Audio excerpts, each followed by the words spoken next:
You called for Cathy Engelbert's resignation from her role as WNBA commissioner. WNBA finals, and so I'll leave it there. I mean, I'm just obviously disheartened. You hear Caitlin Clark there. How does that strike you? You know, I think what people need to understand, you know, we need great leadership in this time across all. You know, I'm a human too. I have a family. I have 2 kids who are devastated by these comments, and so all I'll say is just, you know, it's. Doesn't strike me at all. Same reaction. Cathy Engelbert should resign as the commissioner of the WNBA. Christmas morning 2025 was supposed to be the one quiet day of the year when the noise finally faded. For the WNBA front office, and especially Commissioner Cathy Engelbert, the holiday break was meant to be a rare pause. After a season that shattered viewership records while dragging the league through nonstop controversy, racial tension, and locker room disputes, leadership badly needed space to reset. The hope was simple: let the sports conversation drift to the NFL, the NBA's Christmas slate, or literally anything that did not involve women's basketball power struggles. For a few hours, that plan almost worked. Then, at exactly 10 a.m. Eastern, as families opened gifts and the sports world was half asleep, one notification shattered the calm. It was not a league announcement or a WNBA highlight. It came from Nike. The post featured a 32-second commercial that would end up doing more damage to the commissioner's authority than any single scandal of the past decade. The ad, titled From Anywhere and starring Caitlin Clark, did more than rack up views. It triggered panic behind closed doors. Inside WNBA headquarters, reactions reportedly shifted from shock to full crisis mode. To understand why a sneaker commercial caused such alarm, you have to look beyond basketball. This was about control, influence, and power dynamics that have been quietly shifting for the last 2 years. For decades, the WNBA has operated under a tightly controlled philosophy. The league comes first, the collective is the shield, and no single player is ever bigger than the organization. Engelbert has long defended this system as a way to preserve stability, even as cracks beneath it continue to grow. Well, let me clarify first, because it's proxy season, right? No CEO do you just put the base pay in there. You put their bonus, you put their stock options, you put everything. Caitlin has the ability to make up to $500,000 just in WNBA wages this year. So, of course, they're just looking at a base which is collectively bargained. And actually, it's low because she's the #1 pick. She'll make a little more than that. But she also has millions and millions of dollars of endorsements. She's actually, because she declared to become pro, her endorsements are higher in dollar value. She has a global platform now, not just a U.S. platform. So she's going to do just fine, as will the top players in the league, as every league does. But I realize we still have a lot of work to do, and it's all about the ecosystem. When that commercial aired on Christmas morning, everything shifted. The high-budget cinematography, polished production, and A-list appearances from Travis Scott and the Kelsey brothers made it feel like a blockbuster trailer, not a routine sports ad. The tone was bold, confident, unapologetic, and it landed as a direct challenge to the league's long-standing philosophy. The message was clear. There was no collective, no equal balance.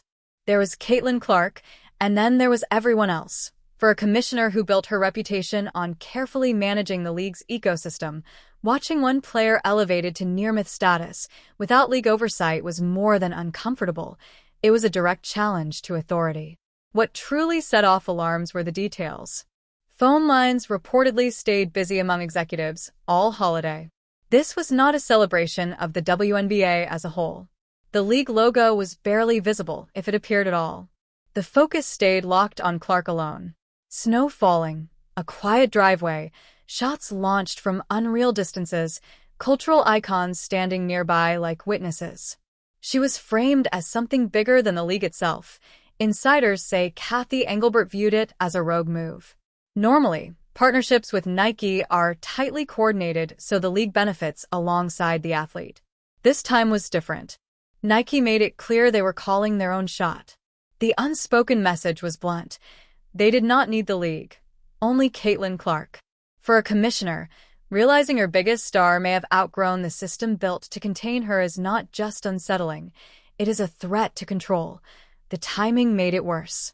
At that exact moment, The unrivaled league was entering the spotlight.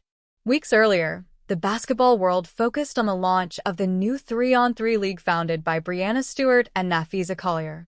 It was positioned as the WNBA's long-awaited off-season solution, an equity-driven league built by players for players. Engelbert publicly backed it, framing it as critical to long-term growth. Behind the scenes, there was one priority above all. They wanted Caitlin Clark involved. Every lever was pulled. Reports claimed she was offered over $1 million for a short commitment, a number that dwarfed her WNBA salary. Clark declined. She chose rest and a lower profile. That decision already rattled the establishment. What followed pushed things over the edge. The From Anywhere ad dropped on Christmas Day, right as Unrivaled tried to build momentum for its January debut. Inside league circles, it felt less like coincidence and more like a calculated strike. When Clark passed on Unrivaled, some voices suggested she was holding the game back. That narrative collapsed fast. Within 24 hours, her 32-second Nike ad pulled in 6 times more views than the entire Unrivaled roster reveal combined. It proved one thing beyond debate. Clark did not need Unrivaled to stay relevant. Unrivaled needed her. For Engelbert, watching an off-season strategy get overshadowed by a single shoe commercial was a disaster. It reinforced a harsh truth leadership has tried to avoid. Fans are not always loyal to women's basketball as an idea. They are loyal to stars. Right now, they are loyal to Caitlin Clark. That shift strips away leverage. Managing a league is one thing. Managing a player who holds the audience's attention is another. The situation also exposes a financial embarrassment the league cannot explain away. Engelbert comes from a deep corporate background. She understands optics. Seeing Clark in a commercial that looks like it cost millions, alongside top music and NFL stars, creates a brutal contrast. The production value of that ad surpassed what viewers often see during regular season WNBA broadcasts. It quietly reminds audiences that Clark earns millions through deals with Nike, Gatorade, and State Farm, while the league pays her a rookie salary that would not cover the catering bill for that shoot. Now it has become a full-scale PR problem. Engelbert is negotiating future CBAs while trying to sell the WNBA as a peer to other major leagues. Every time the ad runs during an NBA or NFL broadcast, it undercuts that pitch. The message is obvious. The real money lives outside league control. It hands the Players Association a powerful visual argument and raises uncomfortable questions about why players are asked to settle for so little. Behind the scenes, owners are reportedly calling Engelbert, asking why none of this momentum flows back into the league. This is not jealousy, it is business. The WNBA is boxed out of the profit stream tied to its most valuable star while Nike captures the upside. The most volatile consequences, though, are unfolding inside locker rooms. This is where the Aya Wilson factor enters. Wilson is a 3-time MVP, widely viewed as the best player in the world, and also a Nike athlete. She recently had her own ad released. Once Clark's spot went live, side-by-side comparisons flooded social media. The contrast became the story. Clark's ad was cinematic and expensive. Wilson's was labeled minimal and flat. That perception, whether true or not, creates tension the league can barely manage. It drives a wedge between the league's 2 biggest stars and feeds long-held beliefs among veteran players that the corporate system is tilted against them, no matter how hard they grind or how much they win. She was talking about Cathy Engelbert directly. She revealed private conversations, you understand, with quotes from this lady, the commissioner, about what she said that came across as dismissive, as derogatory, and unappreciative of the athletes that represent her league. Engelbert has spent the last 2 seasons trying to calm tensions around physical play, flagrant fouls, and the repeated targeting of Caitlin Clark. This ad did the opposite. It intensified everything. When a rookie is given blockbuster treatment, it is impossible for someone like Aya Wilson not to feel overlooked. It is just as hard for other veterans not to feel dismissed when they watch one player receive a full Michael Jordan-style rollout while they are handed stripped-down campaigns. That kind of imbalance breeds resentment. Resentment turns into anger, and anger does not stay off the court. The commissioner understands the risk. If the 2026 season slips into a revenge-driven atmosphere, where veterans feel disrespected and take it out physically on Clark, the product suffers. The game stops being about basketball and starts feeling like nonstop drama. That opens the door to injuries, controversies, and constant headlines, all of which land back on the commissioner's desk, and that is before addressing the quiet power move inside the commercial itself. Nike's choice of cameos was not random. It was a clean break from how the WNBA has marketed itself for years. Traditionally, league campaigns honor history. Legends like Sheryl Swoopes, Lisa Leslie, and Sue Bird are brought in to show continuity and respect for the foundation of the league. That lineage matters to the gatekeepers of women's basketball. This time, those figures were absent. There was no symbolic handoff, no acknowledgement of the past. Instead, Clark was framed alongside male cultural powerhouses. Hey, Caitlin, how about from here? Come on, guys. Yeah, she can't make it. No chance. Caitlin, from me to left. You got it. I'm not even gonna ask. Hey, Caitlin from here might be impressive. Am I right? Whatever, Chet. From right here. From there.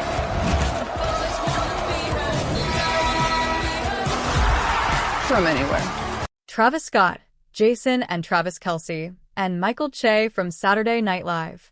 The message was subtle but sharp.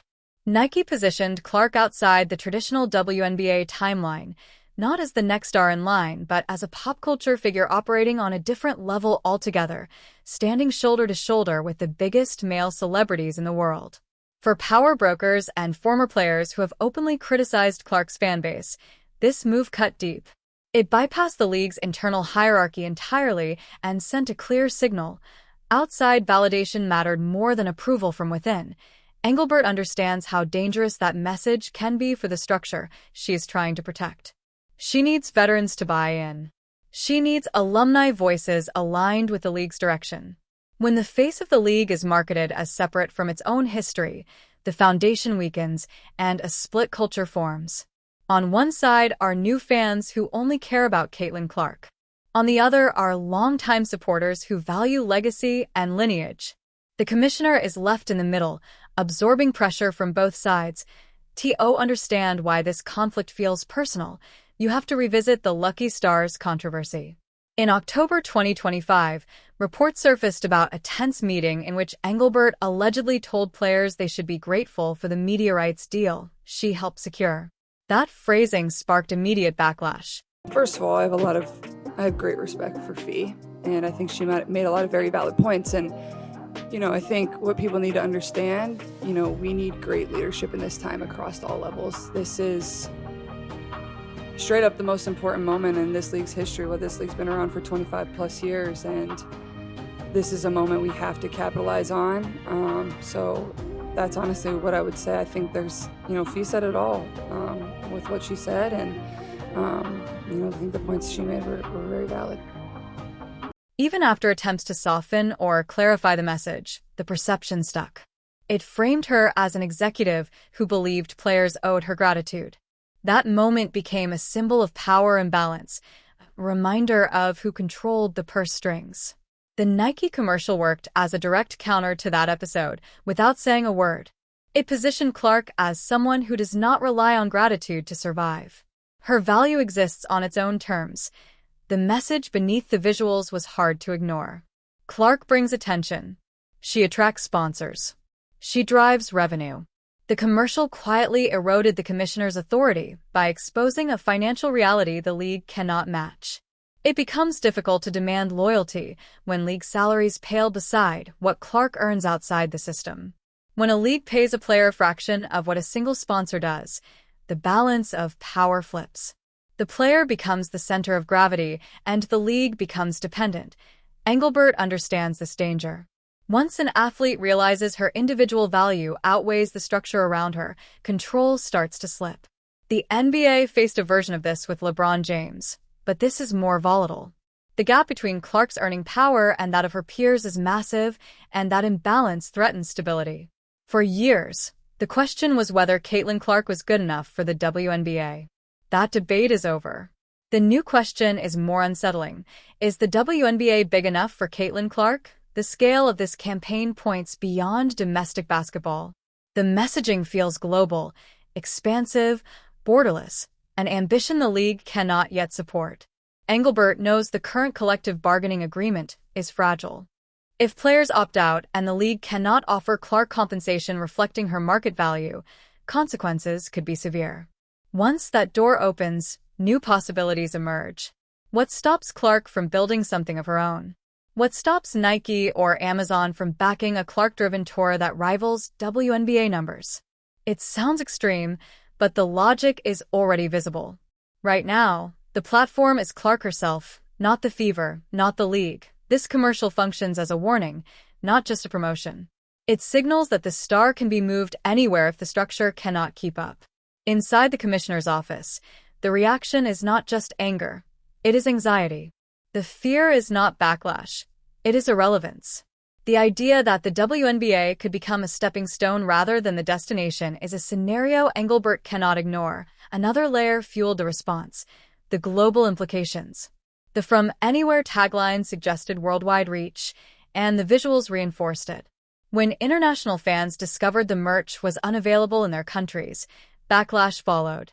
Supporters from Brazil, France, Spain, and China flooded comments asking why they were excluded. While technically a Nike issue, the fallout landed on the league. Engelbert has pushed a vision of global expansion. When the sport's biggest marketing moment fails to align with that vision, it reflects poorly. The infrastructure looks unprepared. Once again, elite talent appears ahead of the system meant to support it. With the 2026 season approaching, this ad has drawn an invisible line. It was never just marketing. It was a stress test. It exposed how fragile the balance has become between individual power and league control. Caitlin Clark did not force this shift. The market did. The audience did. The money followed. When one player commands more attention than the structure built to contain her, the structure must respond or risk becoming irrelevant. That is where the league now stands. Engelbert is no longer managing growth. She is managing pressure. Every decision carries weight because the WNBA cannot afford another moment where it looks smaller than its own stars. The 2026 season is no longer just about basketball. It is about leverage, identity, and who truly holds power. This saga is bigger than one ad or one player. It is a preview of modern sports, where influence moves faster than institutions can adapt. The leagues that survive are the ones willing to face that reality head-on.